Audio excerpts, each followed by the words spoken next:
안녕하세요. 인류학 상가 죽음의 시간 사이에서 제3회입니다.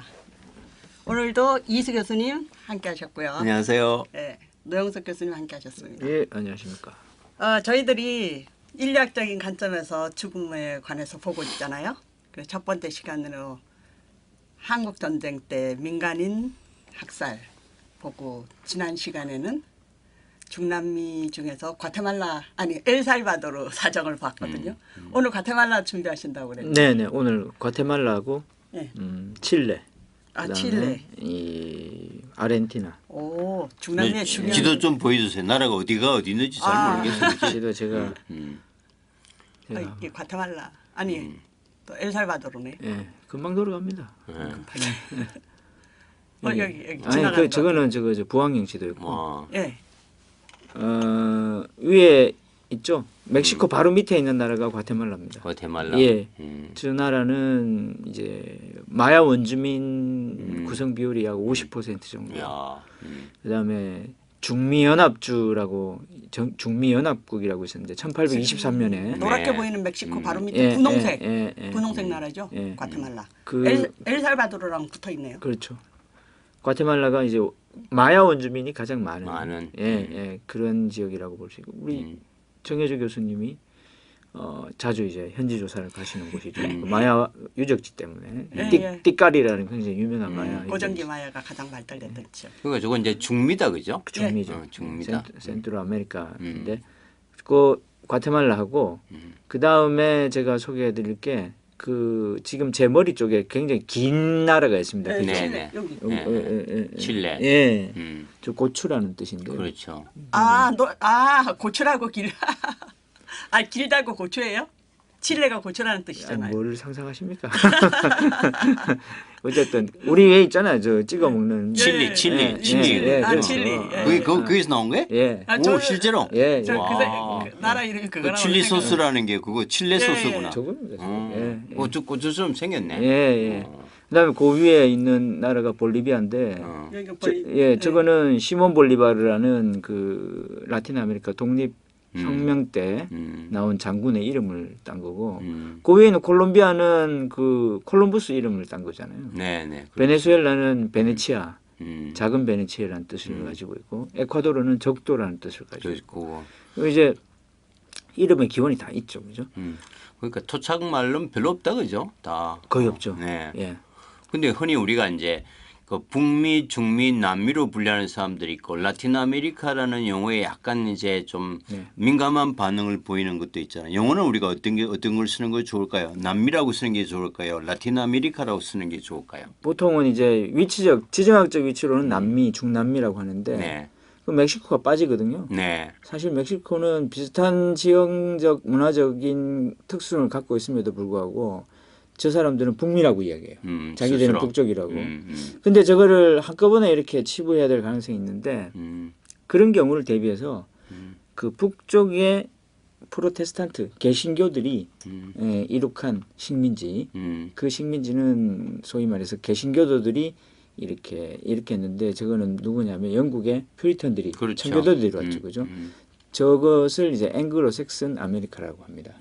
그 앵글로색슨 아메리카와 대비되면서 스페인과 포르투갈 카톨릭 국가들이 라틴 로마 문화의 전통성을 가지고 앵글로색슨과는 대비되는 문화적 전통을 가진 지역라고 얘기할 때는 멕시코로부터 저 밑에까지 아르헨티나까지 그걸 이제 라틴 아메리카. 그러니까 이제 라틴 아메리카 자체도 굉장히 이제 지배자적인 개념이 돼서, 그렇죠. 이게 이제 우리가 이게 한국인 입장에서 또 학계에서 라틴 아메리카라고 쓰는 게 좋을지 그냥 뭐 남미라고 쓰는 게 좋을지 항상 혼동스러울 때가 많아요. 그거는 이제 아직은 혼동 이 요소가 굉장히 많습니다. 가령 예를 들어서 히스패닉이라고 우리가 많이 쓰지 않습니까? 이 히스패닉이란 말의 뜻은 소위 말해서 스페인의 지배를 받았던 땅이라는 뜻이거든요.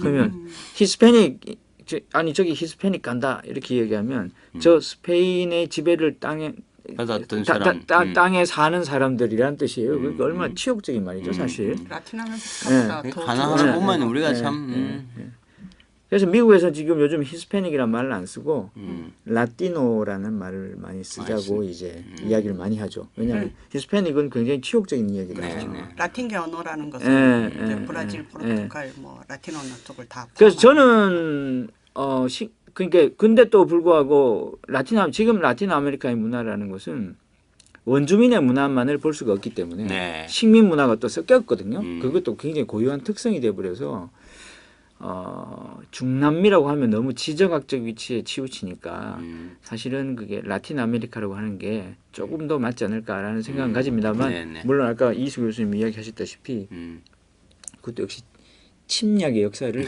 포함하고 있는 그렇죠. 이게 이제 유럽의 일원이라고 보는 거죠. 그렇죠. 예. 그러니까 로마 교황 그 로마의 문화를 그대로 담고 있는 그거라고. 제가 이쪽에 원주민 쪽으로 공부를 하면서도 한 번도 그 라틴 아메리카에 대해서 반감을 가져본 적이 없었거든요. 다시 한번 생각해 봐야 될 것 같은데요. 근데 뭐 그렇게 생각하면 우리가 뭐 아메리카는 이름부터 다 고쳐야 되지 않겠어. 그러나 이제 우리가 이걸 정확하게 의미를 알고 쓰는 것과 막연하게 쓰는 것은 다를 수 있죠. 저는 그래서 라틴 아메리카 자체도 라틴 아메리카 자체의 특징이 원주민 문화, 식민 문화 이것이 섞인 거잖아요, 사실. 근데 이제 라틴 아메리카라는 이름에는 원주민 문화는 빠졌잖아요. 그러니까 그 원주민들이 이제 유럽에 의해서 개화되고 이제 교화됐다는 의미를 이미 가지고 있는 거죠, 사실은. 그런 의미에서는 잘못된 거죠. 그래서 그런 의미에서는 여러 사람들이 이걸 인도 아메리카라고 부르기도 하지 않습니까? 근데 인도하고는 또 관계없죠. 아니. 콜럼버스가 이게 인도인 줄 알았잖아요. 그러니까 인디오의 문화라는 거예요. 그게. 인디오의 문화. 그다음에 아프로 아메리카라고도 부르는 사람이 있습니다. 이게 노예들의 문화. 아프리카에서 끌려온 노예들. 그래서 이걸 다 부르면 이렇게 불러요. 그러니까 이베로, 아프로, 인도 아메리카. 그러니까 그것도 이제 거기 사는 사람들이 스스로 이제 정해 나가야 될 숙제다, 그죠? 외부인들이 이렇게 쓰자 저렇게 쓰자 하는 것보다도 맞습니다. 자, 저 밑에 있는 나라가 이제 아르헨티나죠, 그죠? 네, 노란색. 여기 보이시죠, 그죠? 가장 큰. 브라질 다음으로 크네요. 아르헨티나는 아직 우리나라가 FTA가 안 돼서 그렇지 저기 있는 소고기들이 들어오면 굉장히 맛있습니다. 추라스코. 아주 그 참 스테이크. 제가 멕시코 처음 갔을 때 거기 갔던 아르헨티나 소고기집 맞죠? 아르헨티나 식당이요. 고기가 얼마나 많이 나오던지. 근데 그 아르헨티나의 소고기가 원주민들을 말살하고 나온 작품인 거 아십니까? 어쨌든 맛은 있었어요. 아르헨티나에 원주민이 없다고 생각하는데 아르헨티나에 원주민들 꽤 많이 살고 있었거든요. 물론 이제 고대 문명을 이룬 건 아닌데 그 사람들이 차지하고 라플라타 강 유역 이쪽으로 차지하고 있던 땅이 굉장히 기름진 거예요. 그래서 이제 유럽의 이민들이 와서 그 원주민들을 쫓아내고 그러니까 쫓아내는 방법이 굉장히 과격하죠. 죽이고 뭐 그리고 이제 그 원주민들을 파라과이 쪽하고 이 일부는 칠레 쪽으로 도망갑니다. 그러고 나서 차지해서 그 기름진 땅에서 목축을 한 거예요. 그렇게 해서 소고기가 나왔다는 거 아니겠습니까? 그게 지금 빰빠스잖아요. 빰빠스. 예, 맞아요. 빰빠스. 자, 어쨌든 뭐 지형 이야기는 조금 더 이따가 진행하면서 하고요. 그 중미 지역에 있던 과테말라에 대해 가지고 이야기를 드리겠습니다. 이 나라의 전체적인 경우는 멕시코 바로 밑에 있어서 과테말라는 이 파나마까지 이어지는 중미 5개국 소국들입니다. 전부 다. 이 5개국이 파나마는 예전에 콜롬비아 소속이었고요. 코스타리카까지 이어지는 이 5개의 나라가 전부 하나의 나라였습니다. 이걸 중미연합국이라고 했는데 그 중미연합국의 총독부가 있던 자리가 바로 과테말라 시티입니다. 중심이었구나. 가장 영향력이 있는 나라였죠. 지금도 이제 가장 큰 나라입니다. 사실은 그 중미 국가들 중에서는 가장 큰 나라이고 그다음에 과테말라가 남북한 정도 아니 남한 정도 크기인가요? 아닙니다. 남한 정도는 될 겁니다. 근데 인구는 작죠. 인구는 1,400만 명 정도밖에 안 돼요. 서울 인구보다 조금 많죠. 이게 이제 법률적으로는 많죠. 왜냐하면 지금 서울 경기가 막 섞여가지고 한 2천만이라고 봐야 되는데. 그래요? 그래서 그거보다는 약간 전체적으로 그게 1,400만밖에 안 되니까. 별로 많지 않아요. 그 중에서 이제 700만 명 정도가 마야 원주민이니까. 예. 예. 근데 이 나라가 원래 중미연합국이 됐다가 그게 태권을 잡고 있다가 주변국들의 소위 말해서 엘살바도르, 니카라과, 온두라스, 그다음에 뭐 코스타리카 이런 다른 지역에 있는 그 권력자들과 이렇게 분쟁이 붙어가지고 이 나라들이 쪼개집니다. 그때 이제 과테말라라는 나라가 되는데 이 과테말라가 그러다 보니까 사실은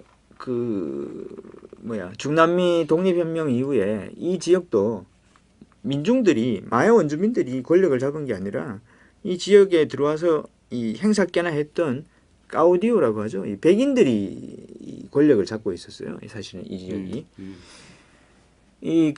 그러니까 당연히 그 백인들이 정치를 하는데 원주민을 위한 정치를 하는 게 아니라 자신들에 위한 정치를 했습니다. 그래서 이 나라에서 제일 유명한 게 뭐냐면 유나이티드 프루트 컴퍼니입니다. UFC. 소위 말해서 이 나라를 옛날에 뭐라고 불렀냐면 바로 바나나 공화국이라고 불렀습니다. 왜? 그 레푸블리카 데 플라타노죠. 바나나 공화국이죠.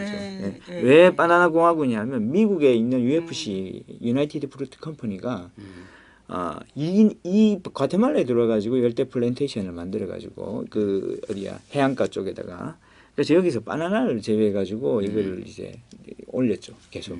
그래서 이 과테말라의 초기 역사는 UFC의 역사와 이제 동일하다. 그래서 그다음에 이 과테말라의 모든 땅을 그 유나이티드 프루트 컴퍼니가 가지고 있었고 그다음에 마야 원주민들이 뭐 아시죠, 그죠? 마야 원주민들이 산 꼭대기에 살다가 이 해변가로 내려와서 그 일일 노동을 하러 왔다가 또 다시 산 꼭대기로 올라가는 그런 경우가 있지 않습니까, 그죠? 예. 그때 이 사람들이 산 꼭대기에서 화전하고 그다음에 옥수수를 심다가 그 휴경기에 내려와 가지고 일을 하러 가는 곳이 UFC였습니다. 거기다가. 그래서 이 바나나 공화국이라고 하는. 근데 이 바나나 공화국이 UFC가 독립은 1820년대에 하잖아요. 그러니까 이게 1900년대 초부터 그렇죠. 그렇죠. 독립은 1823년에 하죠. 왜냐하면 멕시코가 독립을 하면서 이게 원래 누에바 에스파냐 부항령에 속해 있었는데 멕시코 크리올러들이 독립을 하니까 이 중미 5개국 연합이 우리는 멕시코 애들하고는 같이 놀기 싫다. 그때 멕시코 애들이 어떤 애들이냐면 약간 좌파 쪽 그러니까 자유주의자들이 잡았어요.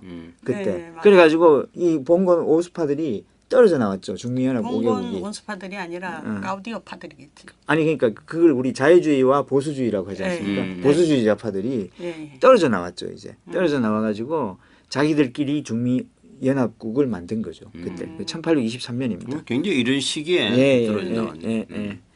그래서 그 이후 그러고 나서 그 중미연합이 으로 독립했다가 나중에 또 이렇게 5개국으로 또 갈라진 거예요. 그게 왜냐하면 그 내부에 있는 가우디오들끼리도 의견이 안 맞는 거죠. 그런 거죠. 의견이 안 맞아가지고. 그럼 각 나라가 각 가우디오의 영역이었다고 볼 수 있는 거예요. 라틴 아메리카는 가우디오의 그러니까 소위 말해서 그 정치 두목, 깡패, 뭐 깡패는 좀 심합니다만 정치 두목이죠, 그죠? 정치 두목. 소위 말해서 호족들이라고 볼 수 있고 호족 혹은 뭐 족장 뭐 누구는 호족의 영역이 꽤 세네. 네, 그렇죠. 과테말라도 그래도 우리나라 남한만한 크기인데. 그 호족들이 보통은 그 백인들이었고 메스티소도 있었다고 그렇게 이야기 들었습니다만. 자, 그래서 이 UFC가 이 장악을 하고 있던 이 과테말라는 토지 개혁이 안 되겠죠, 그죠? 당연히 원주민한테 토지도 없고, 그죠? 근데 여기에 이제 혜성 같은 사람이 등장하는 거죠. 누구냐면 1954년 이전에 1950년도에 이 아르벤스라는 대통령이 들어옵니다. 과테말라에. 이 아르벤스라는 대통령은 자기 스스로 자기가 공산주의자라고 이야기를 합니다. 하면서 이 대통령이 과테말라에 개혁을 이루기 위해서 들어와 가지고 제일 먼저 하는 일이 뭐냐면 유나이티드 프루트 컴퍼니를 쫓아내는 일이었습니다. 이 UFC 때문에 국내 경제가 과테말라 경제가 무리가 있다. 그래서 유나이티드 프루트 컴퍼니를 쫓아내고 그 땅을 불화해가지고 토지 개혁을 합니다. 주민들에게 이 땅을 나누어주고 곡식을 나누어주는 일을 하죠, 그죠? 이 아르벤스 대통령. 이게 1951년, 52년이었습니다. 이때 이 아르벤스 정권의 개혁 정치에 반한 라틴 아메리카의 체게바라. 그렇죠. 체게바라가 여기 오는 거죠. 이제 예. 음. 아르벤스 정권에 반해가지고 체게바라가 라틴 아메리카 개혁을 직접 눈으로 보고 싶어서 이 사람이 과테말라에 와서 살잖아요. 그때 2년 동안 맞아요. 2년 동안 체게바라가 여기 오는 겁니다. 그때 오게 된 경우가 바로 이 아르벤스 정권의 개혁 정책 때문에 오는 거죠. 굉장히 의미가 있다, 그죠? 예. 그래서 체게바라가 과테말라에 한 2년 정도 머물 거예요, 그죠? 2, 3년 정도 머물게 거기서 되는데, 이제 멕시코로 가서 그렇죠. 멕시코로 가게 된 이유는 바로 아르벤스 정권이 54년도에 아르벤스 정권이 예. 미국의 군사 쿠데타 기획에 의거해 가지고 무너집니다. 야. 예. 그러면서 이 군사 쿠데타에 의해 가지고 아르벤스 정권이 깨지는 걸 보고 이 체게바라가 이 복수를 다짐하면서 그 옆에 있는 멕시코로 건너가게 됩니다. 거기서 멕시코에서 몇 년 뒤에 피델 카스트로를 만나게 되고 그래서 그란마을 타고 쿠바로 들어가게 된 거죠. 이게 이제 반미의 기점이 되구나. 예, 그렇죠. 과테말라가 반미의 기점이 되는 거죠. 예. 이 1954년에 예. 바로 지구촌의 반대편에서 무슨 일이 있었나? 똑같은 일이 있었어요. 그렇죠. 그러네. 이란의 모사데크가 이제 개혁과 자주를 내세우면서 저 브리티시 페트롤리엄 영국 석유의 예속을 벗어나서 석유 국유화를 나면서 독자적인 자주와 민주를 가요. 그러니까 바로 미국 CIA가 개입해가지고 모사데 정권을 무너뜨리고 미국 말을 잘 듣는 팔레비 왕정을 세운 거예요. 그게 오늘날 이란이 반미로 돌아서는 역사적 기점이야. 똑같은 시기에 지구의 반대편에서 동시대에 이런 일이 있어요. 그렇죠. 우리나라는 이때 저기 6.25가 끝나고 휴전이 네, 되고 네. 예. 그런 식이죠. 예. 그러니까 미국의 꼭두가시가 되는 정권이 쓰잖아요. 어떻게 날짜도 그냥 비슷한 시기에 지구선 양쪽에서 자, 그래서 근데 그 시기에 그러고 보니까 미국이 전 세계에 간섭해서 친미 정권을 일단 세우는 거잖아요. 그러니까 54년도 일단 아르벤스 정권이 무너지니까 친미 정권이 일단은 들어서잖아요. 네. 그리고 이란에서도 이란도 이제 그 팔레비 이제 그리고 친미 우리나라에서도 정권이 사실은 이승만. 이승만 친미 정권 아닙니까? 이때 미국이 거의 메카시 열풍이었기 때문에 메카시즘이라는 게 굉장히 이제 활성화되고 2차 세계대전 이후에 미국이 전 세계 헤게몬을 잡기 위한 소위 말해서 냉전 구도를 확전시키고 있을 당시였기 때문에 이제 걸칠 게 없었던 시기라고 보시는 게 맞는 것 같습니다. 그래서 뭐 한 가지 중요한 건요. 이런 모든 구도가 냉전 구도 속에 들어가 있다는 거고. 그렇죠. 사실 우리는 이제 냉전이 끝났다고 생각하지만 우리의 마음속이나 우리의 철학에는 아직까지도 냉전이 남아 있다는 거. 그다음에 이 구도는 모든 철학과 사상이 아직까지 남아 있다는. 얼마 전에 문재인 대통령이 3.1절 경축사 했을 때 빨갱이라는 말을 썼지 않습니까? 예. 빨갱이라는 말이 의미하는 바가 뭔가를 이야기했는데 그 의미도 우리나라에서 아직 빨갱이가 통용되고 있다는 것은 우리 의식이나 문화 속에 냉전의 뿌리 깊은 그 철학이 남아 있다는 걸 의미하는데 그 냉전의 뿌리 깊은 철학이 바로 저 과테말라와 연관이 돼 있었다는 겁니다.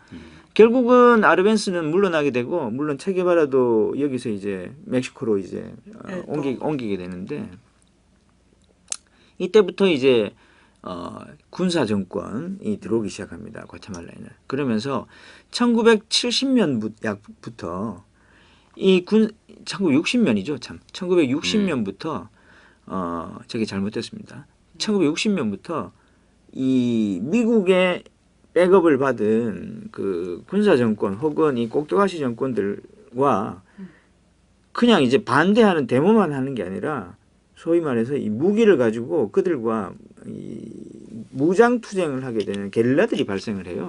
그게 바로 URNG라는 과테말라 민족혁명연합이라는 그 반군입니다. 반군인데 이 URNG가 1960년부터 이제 생겨서 이때부터 본격적인 내전 상황에 들어가게 됩니다. 이 내전이 언제 끝나냐면 1996년에 끝나. 약 36년간의 내전을 겪습니다. 그러네. 예. 근데 모든 분이 이제 이해하실 것처럼 내전이 36년 동안 계속 있었던 건 아니고요. 이 내전이 최대로 고조화됐을 때가 언제냐면 1980년부터 1983년까지입니다. 이때 굉장히 많은 군사 정권들이 이렇게 교체가 되기 시작하면서 이 군사 정권들이 자기 정권의 정당성이나 아니면 국가적 시책을 앞세워서 소위 빨갱이 사냥에 나서게 되는데 이 당시에 가장 많은 사람들이 죽게 되고 이거를 우리가 과테말라 학살이라고 그렇게 이야기를 합니다. 우리 그러면 1981년에서 83년 사이요? 네, 그때가 우리나라 같은 경우에도 전두환이죠. 전두환이죠. 예. 이렇게 전 세계가 어떻게 생각하면 비스무리한 40년. 예. 1979년에 이란 혁명이 일어나서 맞습니다. khomeini가 예. 완전히 여기, 이제 극단적인 반미로 돌아서는. 예, 여기 예. 79년에 니카라구아 혁명, 네, 그 네. 니카라구아도 저 미국 군대가 네네네. CIA가 간섭하거든요. 저번 시간에 제가 니카라구아에 대해서는 우리 이순 선생님과 같이 한번 이야기를 했던 적이 있습니다. 오르데카 얘기하면서. 예, 예. 와 오르테가. 예. 니카라구아 혁명이 가지는 전 세계 사적 의미는 굉장히 크다. 특히 중남미에서는 굉장히 큰 혁명이었고요. 그러면서 이제 라틴 아메리카 과테말라도 이 니카라구아 혁명이 저렇게 되니까 미국이 사실은 과테말라 군사정부에다가 뭐라고 이야기를 했겠습니까? 빨갱이를 빨리 없애라고 이야기했겠죠. 사실은 니카라구아에서 과테말라까지 얼마나 가깝습니까? 그죠? 코앞이죠. 코앞인데 그게 지금 여기가 공산주의가 됐는데 과테말라가 공산주의가 되면 어떻게 됩니까? 멕시코가 위험해지죠. 멕시코 위험하면 미국이 위험한 건데. 그러니까 이때부터 이제 탄압을 이제 명령을 했겠죠. 이때부터 이제 본격적인 민간인 학살이 되는데 주로 누구를 대상으로 했냐면 마야 원주민들을 대상으로 합니다. 근데 이해가 안 가는 게 예. 마야 원주민들이 네. 원래도 독립할 때도 사실 그 권력에서는 멀잖아요. 네. 그리고 그 사람들이 뭐 정치가 어떻게 바뀌어도 맨날 비슷하게 살잖아요. 네. 근데 이때도 또 마야 원주민이 대상이 된다는 게 좀 이해가 안 가는데. 그거는 굉장히 상식적인 겁니다. 한번 보십시오. URNG의 많은 게릴라군들이 네. 도심에서 총격전을 벌이겠습니까? 아니면 산골에서 산중에서 게릴라 활동을 하겠습니까? 게릴라 활동은 산중에서 하겠지만 근거가 이제 산중이겠지만 싸움은 정부랑 해야 되니까 도시에 와서 해야 되는 거예요. 도시로 많이 안 했습니다. 거의 안 했고 거의 그 산맥이나 산지에 많았는데 그 산골 지역에 게릴라가 출몰하는 지역에는 항상 누가 마야가 있으니까 원주민들이 이제 있죠. 같은. 예. 그다음에 이 당시 라틴 아메리카의 그 카톨릭의 한 계파 중에서 굉장히 힘을 갖고 라틴 아메리카 특히 이 교회에서 카톨릭 교회에서 굉장히 중요한 영향을 가졌던 일파 중에 하나가 해방신학입니다. 소위 말해서 라틴 아메리카 원주민, 특히 과테말라 원주민, 마야 원주민 많은 마을에 해방신학을 주도했던 신부들이 그 커뮤니티를 이끌고 있었어요. 가령 예를 들어서 그랬구나. 우리 영화 미션에서 나오는 그 예수의 신부들이 들어가서 그 원주민 마을을 이렇게 선도하듯이 해방신학 신부들이 거의 많은 마을에 원주민 마을에 들어가서 이 마을 원주민들을 이렇게 저거 하고 있었던 거예요.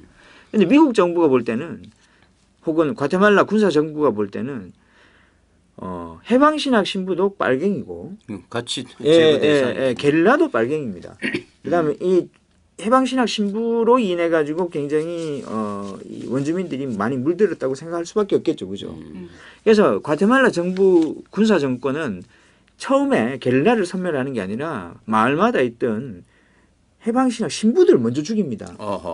그래서 여러분 그때 우리 저희 과테말라 가톨릭 교회 문서 보관소에 갔었죠. 그때 사세르도테 신부들이 많이 죽었다고 얘기했죠. 그게 바로 그거 원인이었습니다. 그래서 과테말라에서는 과거사 청산을 정부가 먼저 한 게 아니라 과테말라 기독교 교회가 먼저 합니다. 왜? 교인들이 너무 많이 죽었거든요. 그게 왜냐하면 그 원주민 마을을 선호하고 리드하던 그 신부들이 먼저 죽었기 때문에 그다음에 그 신부를 따르던 원주민들을 똑같이 공산주의자로 보고 저기 보시다시피 잠재적 적으로 규정하고 1981년부터 83년까지 과테말라 과거사 청산의 공식 보고 기록에 의하면 40만 명 정도 학살됩니다. 2년 동안 산골에서. 이 독재 정권이 들어오잖아요. 근데 이 과테말라 같은 경우에는 거의 60%가 마야 원주민이거든요. 네네. 근데 그 사람의 목표가 신부부터 죽이고 마을 살아 있는 것을 전부 다 죽이면 인구의 60% 가까이가 사라진다는 얘기 아닙니까? 그거를 목표로 하고 지금 전쟁을 시작한 건가요? 아니. 그것까지 더 이야기하면 조금 자세히 얘기해야 되는데 잠시 이야기를 드리죠. 그러면 원주민들이 이렇게 있지 않습니까? 그 원주민들은 그 트라이티피코라고 아시죠? 마야 원주민 옷을 입고 있습니다. 그다음에 농사를 짓고 있습니다. 트라헤티피코, 전통 의사. 그다음에 이 산골 지대에 있다가 내려와서 잠시 도시나 뭐. 도시에 어디에서 일을 하다 다시 올라가는 이런 구조. 과테말라에서 그때 공산주의자들을 없애자는 이유도 하나 있었지만 또 하나는 뭐냐면 과테말라는 원주민이 많다 보니까 국가 체제가 잘 움직이지 않아요. 왜? 국민의 대다수가 산골에 들어가 가지고 주민등록번호도 없고 세금도 안 내는 거예요. 통제가 안 되니까. 그래서 과테말라 군부는 내심 어떻게 생각하냐면 이거를 스콜치더스 초토학살하는 과정에서 원주민들 인마들의 버릇을 고쳐줘야 되겠다고 생각하는 겁니다. 어떻게 했냐면 원주민들을 시민화시키는 작업을 합니다. 시민화. 그래서 이걸 바로 라디노화라고 하는데 이 과테말라에서 우리 라디노라고 보셨죠? 메시티스토가 라디노인 근데 거예요. 그게 라디노라는 말을 쓰는 나라가 과테말라 몇 개 없어요. 예. 근데 과테말라에서 라디노라는 의미는 뭐냐면 원주민 트라헤티피코를 벗고 일반 옷을 입은 원주민을 라디노라고 합니다. 소위 말해서 일반 시민으로 된 거예요. 그래서 그러니까 일반적인 메시티저하고는 조금 개념이 틀리죠. 약간 틀리죠. 다르죠. 그러니까 틀리죠. 백인들의 문명에 동조하는 사람들, 동조하는 원주민들을 라디노라고 하는 가능성이 많아요. 물론 전적으로 그렇게 쓰는 건 아니더라고요. 보니까 라디노를 메스티소를 라디노라고 하는 경향도 있더라고요. 그래서 그거는 막 혼합돼 있더라고요. 메시는 뭐 혈연적인 스킴이 더 중요한 걸 라디노는 외적인 그렇죠. 변화, 사회적인 변화 그런 차이가. 그래서 멕시코에서는 라디노라는 용어를 한 거의, 번도 안 써요. 거의 안 써요. 거기는 메스티스라고 하지. 메스티스. 메스티사해 뭐 이런 말을 많이 쓰는데. 그러니까 거기는 그야말로 혼혈이고 그렇죠. 여기는 좀 사회- 싫어하겠네요. 사회적 그러니까 아니요. 그러니까 원주민 사회에서는 라디노를 안 좋아하겠다고요. 라디노들이 원주민을 안 좋아합니다. 원주민들이 라디노를 안 예, 좋아해요. 예. 라디노 일단 라디노가 되고 나면 사회적 신분이 달라지니까. 그러니까 우리가 이제 저런 하위 계층으로 돌아가면 절대로 안 된다라고 그렇지. 생각하는 거예요. 우리는 교육도 받고 이제 사회에서 성공할 수 있고 이제 더 이상 산골에 살지 않고 도시로 나와서 저임금 노동자로 살고 이것에 대한 자부심을 갖게끔 과테말라에서 만듭니다. 그걸 어떻게 만드냐면 원주민들을 쑥대밭을 만들어 놓으면 원주민들 중에 다 죽지는 않고 살아남은 사람들이 있을 거 아닙니까? 그죠? 이 사람들은 어떻게 하냐면 콘센트라시온 깜포를 만들어 가지고 소위 말해서 뭐라 그러지? 전략촌 같은 걸 만들어 가지고 이 사람들을 각자 집단농장 각자 집에다가 보내는 게 아니라 한 군데 모아 갖고 집단촌. 그러니까 그걸 베트남에서는 전략촌이라고 했고요. 전략촌. 이거는 과테말라 사례는 모델 빌리지라고 합니다. 모델 빌리지라고 하는데 이 모델 빌리지 안에서 뭐 하냐면 원주민들 쫙 모아놓고 모델 되는 마을이요? 모델 빌리지 그걸 저걸 베트남에서는 전략촌이라고 했어요. 원주민들 앉혀놓고 군부 정권이 나와가지고 이 강제 합숙을 시키면서 옷 다 벗겨가지고 일반 옷을 입히고 그 다음에 아침마다 과테말라 국가를 부르게 합니다. 그 다음에 그때부터 스페인어를 가르칩니다. 그 다음에 뭐 과테말라 노래 같은 거 있죠. 그 다음에 국민교육 현장 우리처럼 이야기하는 거 계속 암송하게 합니다. 매일. 그 다음에 과테말라 국기 개양식 때 올라가서 우리 왜 가슴에 손 얹고 이제 왜 하는 거 있지 않습니까? 정신 개조 교육인데. 그게 뭐냐면 원주민의 머릿속에 내셔널리즘을 집어넣는 거죠. 그게 지금 중국이 거기서 배워왔구만.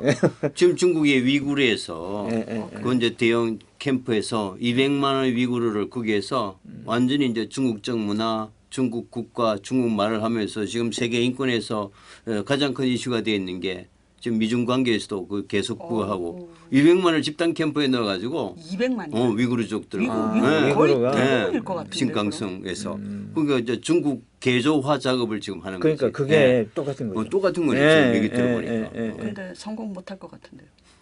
그거 뭐 어떻게 되는지 모르겠어요. 과테말라 지금 마야 원주민들이요 현장에 가면 전부 다 마야 말 쓰고 마야 원주 옷 입고 있는데. 아니 지금은 원주민 문화를 좀 이제 올려주는 분위기가 됐잖아요. 도로 지금 됐죠. 당연히. 원래 이제 정치적 위협이 안 되면 100%요. 이제 인디안들이 힘이 없으니까 인디안 보호구역 만들어 가지고 막 그냥 특혜 주면서 오히려 인디안 정체성이 지금 허물어지는 건 마찬가지로 그렇죠. 위협적이 되면 이제 눌러서 하고 위협이 안 되면 이제 온갖 보호적인 조치를 다 하고. 그러면 그 집단 거기 모여서 그런 교육을 했잖아요. 얼마나 효과를 봤습니까? 효과는 굉장히 컸죠. 뭐냐면 아까 해방신학 얘기했지 않습니까? 과테말라는 라틴 아메리카 한 30여 개국 가운데에서 가장 개신교 비율이 높습니다. 복음파 비율이 높습니다. 이 복음파 비율은 뭐냐면 1981년도에 2년도에 대통령이 됐던 좀 이따 제가 보여드릴 자, 이 리오스몬 중간에 있는 사람입니다. 리오스몬티. 예, 리오스몬. 몬이에요? 몬트는 트를 발음 안 하더라고. 그러니까 이게 저 배운 데 따라서 이게 발음이 다 다르구만. 리오스몬. 리오스몬. 리오스몬은 1982년도에 쿠데타로 대통령이 된 사람인데요. 저 사람의 백그라운드가 뭐냐면 미국의 복음주의파의 후원을 받습니다. 그래서. 그래서 이 사람이 대통령이 되고 나서 많은 그 복음주의 그 선교사들이 들어와서 마야 원주민들을 개종을 시키는데요. 저 사람이 주도적으로 개종을 시킨 뭐냐면 마야 원주민들이 카톨릭에 젖어 있어서 빨갱이가 됐으니까 개신교로 바꾸는 작업을 이때 합니다. 82년부터. 그래서 엄청난 수가 개신교로 개종을 하고요. 지금 과테말라는 50%가 넘게 카톨릭보다 개신교가 많은 국가가 되어버렸죠. 이게 유일한 국가입니다. 그래서 저기 도시 있잖아요. 큰 도시는 전부 다 성당이에요. 근데 조그마한 마을들을 가면 교회 이글레시아 프로테스탄트죠. 전부. 아니 멕시코 에반헬리코. 유카탄 반도 과테말라랑 붙어 있는 치아파스 지역, 킨타나로 지역 이쪽에 보면 시골 이상한 구석에는 전부 다 개신교. 그게 미국 복음주의. 예, 그게 우리나라도 마찬가지죠. 그래서 저 대통령이 특히 노력을 해가지고 그래서 그 개종 작업은 자유주의적 그러니까 자유의사에 따른 개종 작업일 수도 있는데 반강제적인 개종 작업, 반강제적인 개종 작업으로 이루어진 경우도 많습니다. 그래서 지금 그거 가지고 이제 제가 연구를 하고 있는 중입니다. 그래서 그러려면 복음주의에 대해서 연구를 해야 되는데 복음주의의 교파가 너무 많아가지고 너무 헷갈리더라고요. 굉장히 어렵더라고요. 그 복음주의가 굉장히 많더라고요. 그다음에 미국의 복음주의 교회들이 라틴 아메리카에 뿌린 돈이 얼마인지 아십니까? 엄청나게 뿌립니다. 엄청나게. 그렇겠죠. 왜 이슬람 지역에도 선교하러 많이 가잖아요. 그 다 복음주의 파들이 가는 거죠. 우리나라도 그렇고. 그럼 겁을 모르고 가는 거예요. 최근에 뭐 허가를 해서 도로 원주민 옷을 입고 그런다 그러잖아요. 근데 실제로 이 사람들이 저는 이렇게 모여가지고 교육해봤자 외형적으로 조금 바뀌었다가 도로 돌아온 거 아닌가 싶은데 왜냐하면 이 사람들은 자기네들끼리 모이면 전부 다 자기네들만 써요. 네, 근데 그리고 스페인어 모르는 사람들 아니 근데 지금은 제가 원주민 마을 좀 가보니까 얼마 전에 제가 이실 그 산타마리아 네바흐 뭐 네바흐 방문했는데 지금은 그 선생님이 이야기하시는 부분도 저는 마야 원주민의 측면을 인정을 합니다. 거기 가면 전부 다 그 이실족 그거 띠피코를 입고 있어요. 그 색깔이 틀리잖아요. 전부 색깔이 다. 치마 색깔이 다 틀리잖아요. 그건 분홍색이거든요. 저 분홍색을 입고 있는데 빨간색을 입고 있는데 근데 지금 제가 이실 부족에 가가지고 마야 원주민들 인터뷰하고 그다음에 만나보고 한 결과 느낀 거는 이거 핸드폰 있죠. 이게 지금 너무 빨리 확산되고 있어요. 너무 빨리 확산되면서 원주민 마을도 서서히 지금 변화하는 거예요. 그러겠죠. 많이 변화합니다 지금. 그래서 우리가 생각했을 때 60년대에서 90년대까지의 원주민 문화 변화 속도와 2000년대 넘어서서 원주민 문화의 변화 속도 그다음에 차세대 그죠? 헤네라시온 그러니까 차세대 원주민 세대들이 가지는 원주민에 대한 그 아이덴티티는 완전히 바뀐 것 같아요. 다르다. 지금은. 그래서 지금은 막 원주민 처녀들이 왜 제가 원주민 집에서 하루 잤거든요. 자고 나면 아침에 그 물을 길러 가지고 막 이 마야 원주민들 머리 감잖아요. 긴 거. 막 김이 막 나는데 머리 추운데 막 머리를 감고 난 보기만 해도 추워 죽겠는데 머리를 다 감고 그걸 또 막 드라이기도 없이 막 말리잖아요. 막 이래 막 계속 닦으면서 그런 과정에 갑자기 삐리릭 하면 전화 와가지고 핸드폰 꺼내가 전화를 탁 받는 거예요. 그런 상황이 됐어요. 그렇죠. 지금 이제 다 핸드폰. 그래서 그거는 선생님 말은 제가 무슨 말인지 아는데 왜냐하면 정현수 선생님이 얘기하신 거는 마야 원주민 같은 이 원주민 문화는 옛날 스페인 애들이 정복해가지고 원주민 문화를 완전히 말살시켰다고 생각했음에도 불구하고 이게 한 400년 이상 갔잖아요. 그대로. 그럼에도 불구하고 계속 갔으니 지금은 이제 지금도 그런 케이스가 아니냐라는 그런. 아니 그러니까는 이 사람들이 그러니까 모여가지고 국가를 외치고 아무리 그래봤자 별로 그 개념이 그러니까 강제하니까 이 사람들이 무서우니까 따라는 가는데 겉모습만 따라하는 척하고 그냥 자기네들 돌아가서는 그냥 살지 않았을까. 그러니까 저 때는 그랬을 가능성도 있는데. 그런데 이제 지금은 이제 문화 자체가 이제 자발적 동의에 의해 가지고. 자발적 그러니까 그건 비자발적 동의잖아요. 스페인의 점령이라든가 이러든가 그렇지 않았을까. 근데 저 때는 어쨌든 죽지 않기 위해서라도 원주민 옷을 벗어야 했고 그다음에 그 과테말라의 국가를 불러야 됐고. 야. 그래서 지금 과테말라 원주민들의 대부분이 주민등록번호가 있고 그다음에 세금을 내는 국가의 국민이 된 겁니다. 만약에 저 때 안 했으면 아직까지도 인구 구성조차 파악되지 않는 원주민들이 산속에 박혀가지고 살고 있었던 사람들이 많은데 그걸 이제 개선시킨 게 바로 이 군사 쿠데타 세력들이 한 일이죠. 그래서 쿠데타 세력들이 한 일이 이 민간인 학살을 하면서 단순히 죽이기만 하는 게 아니라 근대 국민 국가의 기틀을 만들기 위한 작용들도 충분히 했다는 거죠. 이게 굉장히 중요한 거죠, 그죠, 사실. 그래서 그 리오스몬 뒤에 있는 이 참모총장들 이런 사람들이 주도를 했습니다. 근데 이 리오스몬은 1년 하고 다시 저때 당시에 군사 쿠데타는 저것끼리 쿠데타를 일으켜요. 그렇겠죠. 그 리오스몬은 대통령 2년밖에 못해요. 다시 자기 부하가 또 쿠데타를 일으켜갖고 또 쫓겨납니다, 저 사람은. 그래서 저것끼리 쿠데타를 하기 때문에. 저 사람도 크게 오래는 못합니다. 그래서 1983년에 권좌에서 물러납니다. 그래서 그래도 이제 계속 권력에 있다가 재작년 죽었습니다. 치매가 걸려가지고 결국은 그 전두환 우리 전 대통령처럼 처벌을 하지 못하고 지병으로. 이 사람이 오랫동안 재판 받았죠. 네, 맞아요. 재판을 받았죠. 받다가 유죄까지 갔는데 다시 파기환송이 되고 뭐 이러다가 치매로 죽었어요. 그런데 결국은 역사의 죄값을 받아서 죽은 게 아니라 결국은 자연사하는 경우가 되어버렸죠. 자, 이 마을이 이제 한번 우리 정혜주 교수님하고 저하고 같이 간 마을이에요. 이때가 그때 같이 저게 이제 바하베라파스 맞죠, 그죠? 바하베라파스의 플란데 산체스라는 원주민 마을에 저희가 2012년도에 같이 조사를 갔었는데. 그 마을에 가려면 버스를 타야 되는데 저게 버스입니다. 지금 요게 지금 말씀하시는 게 1980년대에 있었던 학살. 네, 81년 학살 작품입니다. 그래서 저거 그러면 리오스몬이 집권할 때죠. 저거 보면 마야 원주민 그 여자들이 입은 치마 색깔 있지 않습니까? 지금 파란 색깔이잖아요. 저게 동네마다 부족마다 치마 색깔이 틀려요. 그 위에 옷 색깔도 틀리고 그래서. 저렇게 항상 머리를 길러서 다니는 게 저게 이제 그 마을까지 올라가는 버스입니다. 버스. 이게 그러니까는 50년대 아니죠. 아니 60년대에 그 전부 다 내려와 가지고 교육을 시키고 난 다음에 어느 정도 시간이 지났는데도 불구하고 지금 도로 원주민 다시 올라간 거예요. 예. 처음에는 저 그 모델 빌리지에다가 모아놓고 같이 살았는데 그 계속 그렇게 같이 살기는 못하잖아요. 다시 돌아가야지. 다시 돌아가니까 또 자기네들 옷 입고 그러니까, 머리 그대로 기르고. 그다음에 그 과정에서 이탈한 사람도 많죠. 그러니까 이 마을에서 더 이상 안 살고 도시로 내려가고. 도시로 가서.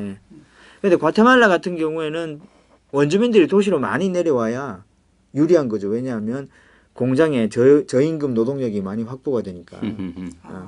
저 뒤에 보이는 게 플란데 산체스 마을에 학살지입니다. 학살지. 사람이 죽고 저 움푹 들어간 곳에 사람을 묻었던 거예요. 실제로. 네.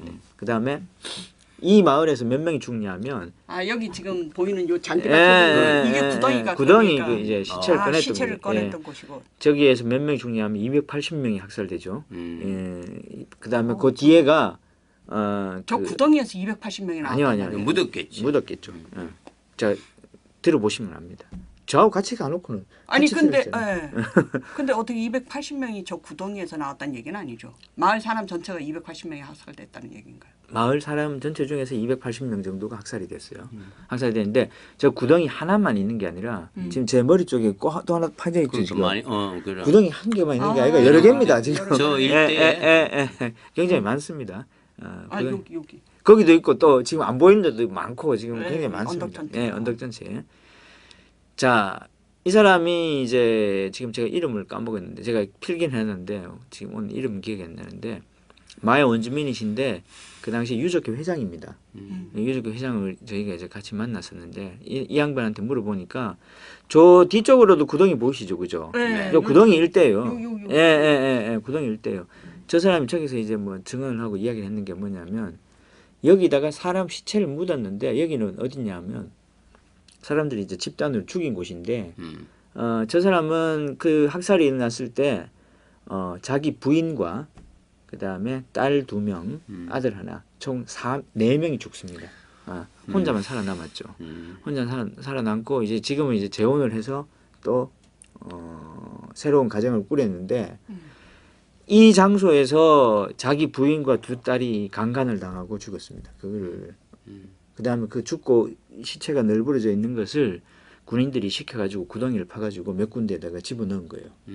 그거를 1992년도에 FAFG라는 분다시온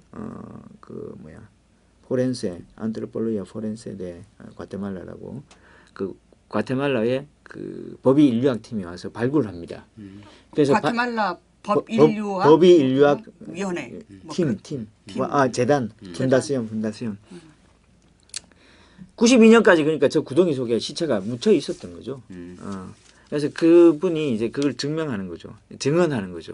그때 군인들이 어떻게 죽였는가. 그날 장날이었어요. 일요일 죽은 날이. 군인들이 들어와서. 예, 군인들이 들어오는 날이 장날인데 장날은 보통 이 플란데 산체스에 있는 사람들은 걸어서 밑으로 라비날로 갑니다. 라비날 장에 가가지고 장을 보고 다시. 라비날이 플란데 산체스 마을이 있는 밑에 있는 곳에 도시죠. 그 무니시표 그러니까 소위 그 군청 소재지라고 그 근방의 중심지 거기 가는데 그날 장을 가려고 사람들이 내려가는데 그때 군인이 올라온 거예요. 군인들이 올라와가지고 사람들을 일정 장소에 모이게 해가지고 이렇게 다 죽인 거죠. 특히 여자들은 굉장히 이제 이런 그 성적인 저런 측면들을 다 하고 나서 그래서 그걸 이제 이야기하는데 그 군인들이 올라온 군인들이 메나 이 특수부대 출신들입니다. 자, 그래서 이 원주민 학살들이 있고 나서 이 사람은 이제 도망을 가죠. 이 마을에서. 그래서 몇 년 동안 이 마을에 오지를 못합니다. 근데 이 사람은 어떻게 살았어요? 이 사람은 계속 돌아다녔어요. 그러니까 장날에 장을 가지도 않고 마을 내에 있지도 않고. 근데 굉장히 운이 좋았던 거죠. 그 군인들이 그 집에 왔을 때 딱 집이 없었어요. 근데 군인들이 왔을 때 딱 집이 없으면 사는 거고 있으면 죽는 겁니다. 우리나라도 그렇습니다. 그렇죠. 국민보도연맹 그 집에 있었으면 죽는 거고 집에 없었으면 사는 겁니다. 그때만 피하면 또 살아요. 어떻게? 그래서 이 양반이 이야기하는 경우에 참 여러 가지를 이야기를 하고 있는데 이런 원주민 학살만 있는 게 아니라 과테말라에는 다른 학살도 있습니다. 뭐냐면 가령 예를 들어서 군부 독재가 가령 우리 이수 교수님이나 저나 이제 이 시절이 나빠지면 그죠? 잡혀갈 수도 있겠죠 우리가. 이렇게 반정부 요인 인사라든가 아니면은 평소에 마음에 안 들어하던 뭐 노조 지도자라든가 무슨 뭐 이런 사람들 교수라든가 이런 사람들을 잡아가는 이런 원주민들을 학살하는 경우가 있었고 또 도시 내에 그런 뭐 반정부 인사라든가 이런 사람들도 막 잡아가는 경우 학생운동 리더들 있잖아요. 이런 사람들 잡아가는 경우가 있어요. 그런 경우도 또 굉장히 많은데 이 사무실이 뭐냐 팜대구아라고 기억나십니까? 팜대구아라고 저 아르판 저 양반이 저거잖아요. 저 유족교 회장이지 않습니까? 이 저 뒤에 걸려 있는 사진들 있지 않습니까? 저 사람들이 전부 실종자들입니다. 실종돼 가지고 아직까지 시체를 못 찾은 사람들이죠. 어디 가서 어떻게 죽였는지 모르는 사람들. 그러니까 이 사람들은 아르벤스 정권을 옹호하던 사람들이라. 아르벤스가 아니고 80년대 80년대니까 아르벤스는 거리가 멀고 50년대. 그러니까 군부 독재에 반대하던 사람들. 군부 독재에 반대하는 사람들. 근데 그렇게 아니 언론인이나 뭐 지식인들 이런 사람들. 아니요. 그러니까 그런 사람들만 있으면 덜 억울하죠. 투쟁이나 하다가. 뭐 그 당시에는 명분이 있어서 돌아가신 거니까. 그런데 길 가다가 그냥 끌려가서 죽은 사람도 있습니다. 실제 예를 들어 가지고 저 아르판의 그 2 남자 동생 네. 시동생 뭐 이렇게 잡혀가는데 그 사람들 다 그 저거였습니다. 소방수였습니다. 소방대원. 소방대원인데 그냥 잡혀간 거예요. 길 가다가. 그런데 그럼 소방대원인데 왜 길 가다가 왜 잡혀갑니까? 아 우리나라에서도 의문사 실종사 많은 거 아시죠? 그냥 잡혀갑니다. 광주 민주화 운동 때 뭐 왜 잡아갔죠? 뭐 이렇게 지금 통하는 시대는 아니지 않습니까? 그냥 가다가 뭐 조금이라도 그 잡아가는 사람들이 생각했을 때 저놈이 이상하다고 하면 그냥 잡아가는 거죠. 그러니까 군부가 예. 자기 맘대로 하고 그렇죠. 있던 시절. 예. 예. 그래서 이게 실종자들 모임인데 여기 가서 보니까 산에서 원주민들만 죽은 게 아니라 그러네. 주신들 많네. 과테말라에 있는 도심에서 일어난 또 엄청난 그 실종 사건, 민간인 학살 사건이 엄청나게 많다는 거. 이것도 기억나시죠? 디아리오 밀리타르. 기억 안 나세요? 네, 대충. 대충. 같이 갔어요. 같이 갔는데 하나도 기억을 못해요. 정말. 저희 디아리오 밀리타르 하면 군사 일지 뭐 이런 뜻인데, 예. 그게 뭐냐면 저기에 지금 각 칸별로 지금 사진이 있고 지금 저게 적혀 있는데 저 디아리오 밀리타르라는 게 1983년부터 85년까지 군부가 저 조그만한 거 하나하나 명함 같은 거네요. 예, 사진이 한 사람 한 사람의 기록이에요. 군부가 납치했던 사람들을 기록 관리 보장하는 그 대장이죠, 그죠? 그게 발견이 된 거야. 그래가지고 저 디아리오 밀리타르에서 그 납치돼가지고 실종되었던 분의 아들이 사설 박물관을 개설해가지고 저걸 운영하고 있는 거예요. 저게 예. 어떻게 그렇게 하나도 기억을 못하십니까? 대충 기억이 그래서 저게 뭐냐면 다 저게 납치됐던 사람들의 이름인데 저기에 보면 어떤 사람들이 있냐면 정당 관계자도 있고요. 노조 간부들, 그다음에 또 학교 선생님들, 교수, 기자, 공무원, 그다음에 길 가다가 뭐 아무것도 모르고 그냥 길 가다가 끌려간 사람. 그래서 디아리오 밀리타르에 총 318명 정도의 실종자의 상세 정보가 있습니다. 이 정보도 또 발견이 됐거든요. 이게 그래가지고 저렇게 이제 해놓고 저 뒤에 있죠. 교수님 저 팔 보이시죠? 네네. 저기 이제 정혜주 교수님 팔이에요. 저게. 근데 자기가 저렇게 팔을 해놓고도 하나도 기억을 못하는 이런 참. 죽음을 연구하는 사람들은 또 죽음을 쉽게 잊어버리려고.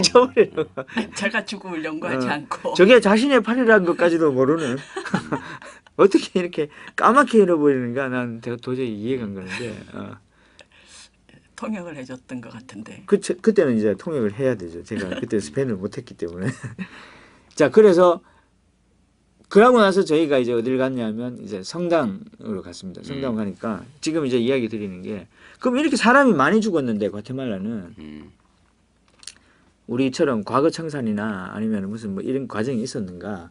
한 번 있었습니다. 97년부터 99년까지 과거 청산을 했는데 뭐 어느 나라의 과거 청산이나 똑같이 불충분했죠. 그렇기 때문에 과거 청산이 잘 안 되니까 사회의 많은 부분들이 잘 돌아가지 않는 거죠. 그죠? 그런 측면에서 사회가 잘 돌아가지 않는다라고 생각하고 그래서 과테말라가 아직까지도 어떤 나라로 지금 찍혀 있냐면 그 치안이 가장 안 좋은 나라 뭐 1, 2등 뭐 이 중에 한 나라가 과테말라지 않습니까? 근데 어느 나라든지 과거 청산을 하게 될 때는 계기가 있잖아요. 그렇죠. 우리나라도 그 유족회가 결성이 돼서 이제 리미날리티를 없애는 이제 장래부터 시작하지 않았습니까? 근데 이 과테말라 같은 경우는 어떤 계기로 과거 청산을 하게 됐습니까? 96년도에 내전이 종식되죠. 아, 내전 종식함과 동시에. 내전이 종식된과 동시에 유엔의 백업하에 유엔이 니네들이 이제 36년 동안에 싸웠는데 앙금이 많을 건데 과거 청산을 통해 가지고 앙금을 풀고 화해를 하고 잘못한 놈은 벌 주고 이래 가지고 이제 새롭게 시작하라고 이렇게 했는데 하나도 안 되죠. 그 이름이 뭐예요? 우리나라는 진실과 화해를 위한 여기 똑같습니다. 과거사 이것도 라 코미시온 뭐 델라 베르다 디 호스티시아 뭐 이런 겁니다. 아, 진실과 화해위원회 뭐 화해위원회. 그런 겁니다.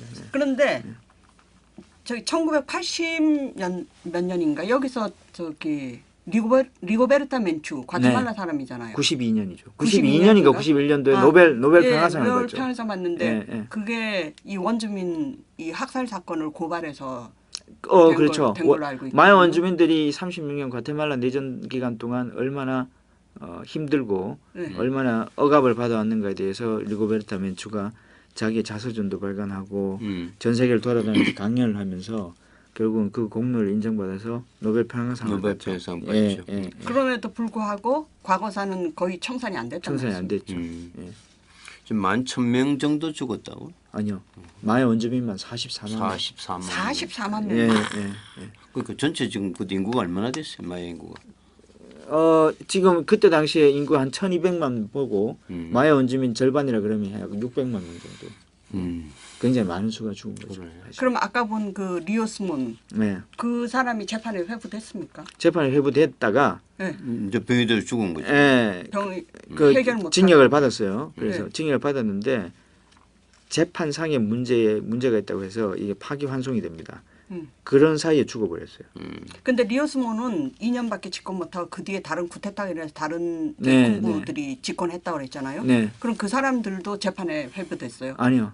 그 사람들은 안 했어요. 아무도 안 됐습니다. 그렇지만 그 사람들도 책임이 있을 거죠. 책임은 있죠. 이제 앞으로 밝혀야지. 네. 이게 뭐 몇 개만 발굴됐지만 40만이면 뭐 앞으로 어마어마하게 그게 이제 어마어마한데요. 해야 될. 근데 제가 볼 때 과테말라 지금 제가 뭐 과테말라 자주 가지 않습니까? 제가 조사한다고. 예.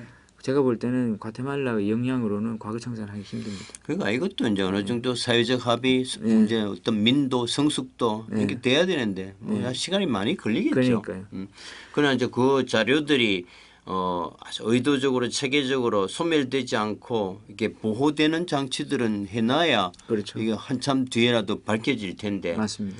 그러나 이제 뭐 매장지는 정언들이 있으니까 뭐 그 정언들이라도 누가 이제 의미 있는 사람들이 기록해 놓으면은 좋은 시절을 오면 할 수 있지만 이 문서들은 이게 아주 의도적으로 폐기하지 않도록 이렇게 해야 될 텐데 그런 노력들을 NGO들이나 사회단체들이 하고 있는지 그게 참 걱정이네요. NGO 사회단체들은 굉장히 많습니다. 네. 많고 그래서 그분들의 덕분에 기념비가 하나 있어요. 기념비라는 게 뭐냐면 이게 저 화면에 보이시는 게 센트로 그러니까 도시 중앙에 있는 성당 카테드랄의 기둥입니다. 네. 기둥에 보시면 저기 뭐라고 제일 위에 적혀 있냐면 알타 베라파스라고 적혀 있고 밑에 보시면 빅티마스 에헤쿠타다스라고 되어 있습니다. 처형된 희생자들. 네. 알타 베라파스에서 처형된 희생자들의 이름을 저 성당 기둥에다가 다 적어놨어요. 근데 저 기둥마다 처형자들의 이름이 다 있어요. 그 알타 베라파스, 바하 베라파스 무슨 뭐 또 뭐 지방 이름도 있잖아요. 저 베땡 그다음에 어디 뭐 우에 떼난고 뭐 저렇게라도 기념을 해놓은 게 지금 가장 최소한의 기념이잖아요. 그렇죠. 근데 사실은 우리나라는 저런 것도 없어요.